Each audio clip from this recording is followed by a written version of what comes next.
Asem Yi Di Ka, Asem Yi Di Ka, Asem Yi Di Ka, Asem Yi Di Ka. Inabeka, akwasi insia, komanda se. Kano seniasia. There be a makacho say the akokodro obuoni die na beka yasem. On behalf of Ghana for, and they are 2 years pennyful, no so they are sutipa. Etie isas yenti, and what baby are what no. Asem Yi Di Ka bre, and Asem de akwasi insia. Yefana second say koma Kingdom Herbal Center, omana de Kingdom Garlic Bitters, Kingdom Garlic Capsules, abeso yasne. They say a year draw tatashe bua mani pegiano, a boost to immune system. Selabia yadu wudua edi attention to the pegium no, eltimi no sun kunim. And what is Radia ya adore any pegium no, Kingdom Garlic Bitters, Kingdom Garlic Capsules. Nina ya mabako, Timanumbo, bet me to bitters, bet me to capsules. Ben nane study in the amount. New Kingdom Jensen Power Capsules. When you drop memano, energy and 3 points. You how the fluid more, a man about come back in your way. But I am catching a patch and yet aphrodisiac. And I know you know about the quack that is open about quack or that, no quack on the Vinyasa Kingdom, New Kingdom Jensen Power Capsules in a Juma. A year draw said when you malaria, not doctor prescribe antibiotics, the amount. Say, and kuntia muawa, a did the pejemu dem. Sada New Kingdom Jesse Power Capsules in the team. It will how when ya Benedio, Sisirwa amount to mean functions at Bema Yeno, and a yin in every one of them. Tisau ya dear. Tremendous capsules to your man, and the man says, if you am if you watch, say, come. Or member be a ton to be a cross and can be a 24 for each Kingdom Herbal Center or Kanshi Drug Lane. Frey 0275 804 064 0275 804 064 Kingdom or Sino Challenger. Very good morning, come from Gloria or Kingdom Group of Companies. A beautiful lady by our standard. Yamishra. No nyoke se kopim so be kese pa. Anapa ya twa yem komo no eso emse nura me no hye komodie biase edefa ye disuafo a yare happy me no monemu ede hwemo enkwa na abeje de say just I think this Saturday as I say barely a week here every senior high school de ni sie no unu se ba akwa sa SBM student ba akwa sa yare amano so ye say wanya exiat ye de du ayasa bia tem okọ hwade oyen.com amenchire wadibu asema ka chose mesebi memo misremu enka asem de biada ya hometi bamfanko online amenchire ade oyen.com wodum debre ma story dance asana ba paper no ma online story no asana ya ba paper no so paper no de no so ba ma online story no afanchire ahwefo ansana mabaso awreho and baby a ekeka de kono enye enika ebiem. Achim Swedro SHS students dies after illness. Family accuses school of denying him medical treatment. We are barely a week after every guest senior high school, you know. Every guest know your ba we Bema at the 19 years or so. Yeah. But a to the be a question besepa and the konia habai ne tasa no ya na abibi no krese some of the students e feki ade e de koji ezia kokrom kwa no mwakasa person koye me ko body house eti minim niema bia e course so a time wo amani upon senior high school obetimi a sheda ko Mr. Kwe wonum se Mr. Kwe na de me gyimu kura enye de tuma kuri no nyina eso tisi kromo are different and all together eti no kura eno wo ho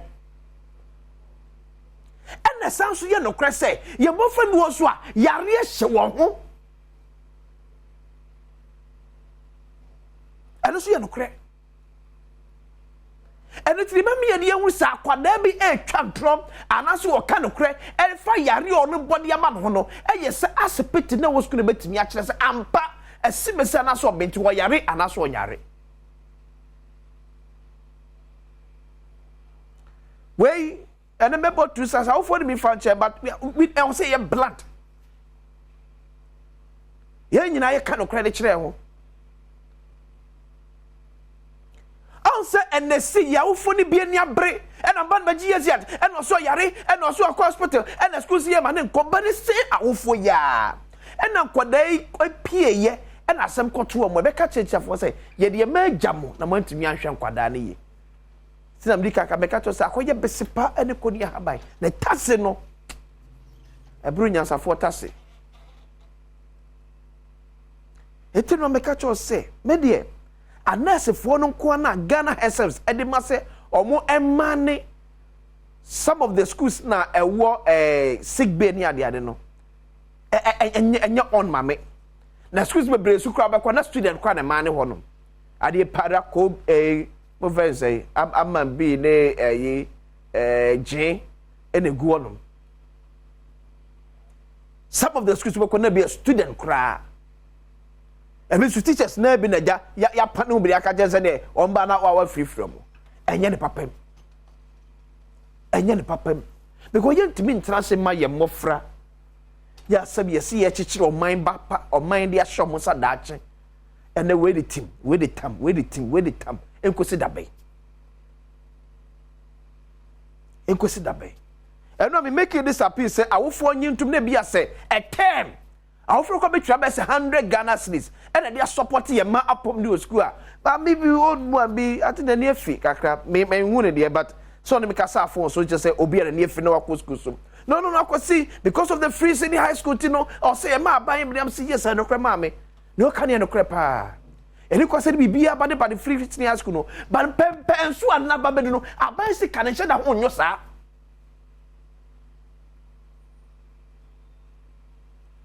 maybe how are you couching free senior school ni so ama entiase papa bi a che da ama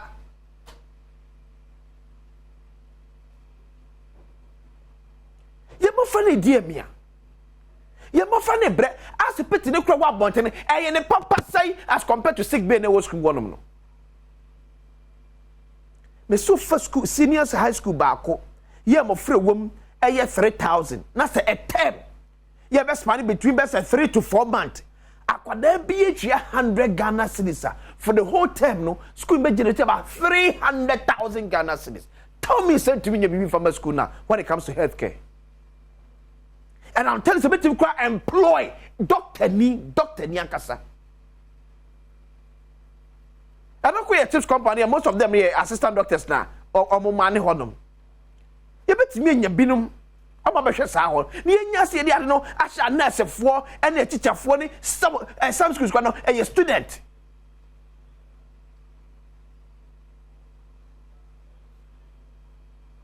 And our gravity and you also become a paranum, and you need a parasem.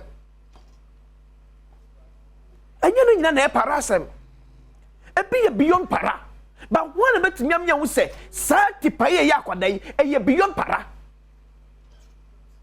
Doctor ni papa and apomudi mu hwemu papa na betimi hu saade no tebe se the PTs are the parent teacher association council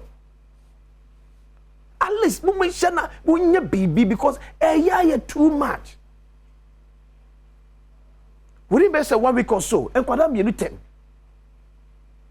eko afro so mu yaro school so nya de ketua na the school shall say 50 Ghana 100 Ghana free awofobia anche kra for the next best 1 year kra the ambulance kwa school grant me to be adentina a school year population about 1,500 3,000 ye the ambulance one there's a reason here ye 6 March na say enipa bebrebe twehia ye the ambulance eba because you want to say and you like to say bibi betimi asi ama mo friend bi atiahwe it is not possible say mo school na school population about 3,000 1,500 you need ambulance ba ko kra hono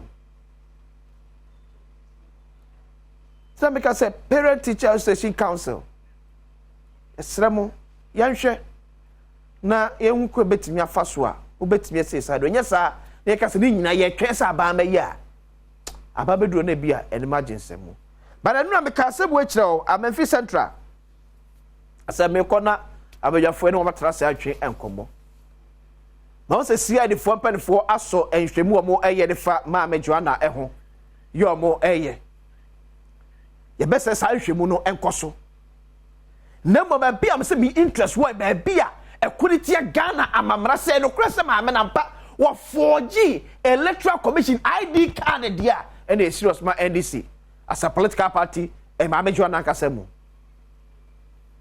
eti CID boss awaba ma me ajewa mama ni enko na munye sa investigation ye ni ehuru no kura ni entro ye was asem because a serious issue ye tibi nyo bi be parliament sabi eni ma sabi e foreign ho e ba sa airtime me di akwasinsia o chita pa beto students ne de so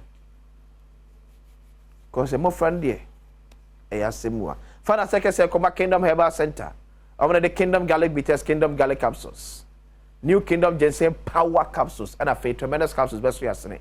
Baby to my baby at Toby Accounts of a Kevia 24 inch Kingdom Herbal Center or Kanshi Drug Lane from 0275 804 064 0275 804 064.